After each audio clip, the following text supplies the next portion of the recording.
Hola, hoy vamos a ver cómo fácilmente activar la extensión de memoria RAM virtual en Oppo Find X8.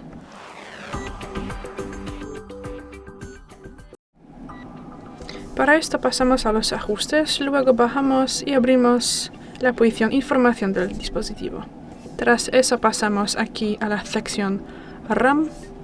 Tendremos que activarla y tras eso podemos decidir cuánto tamaño queremos añadirle. Podemos añadir 4, 8 o 12 GB. En mi caso serán 8 y luego cuando salimos permitimos con la primera opción el reinicio del teléfono y esperamos.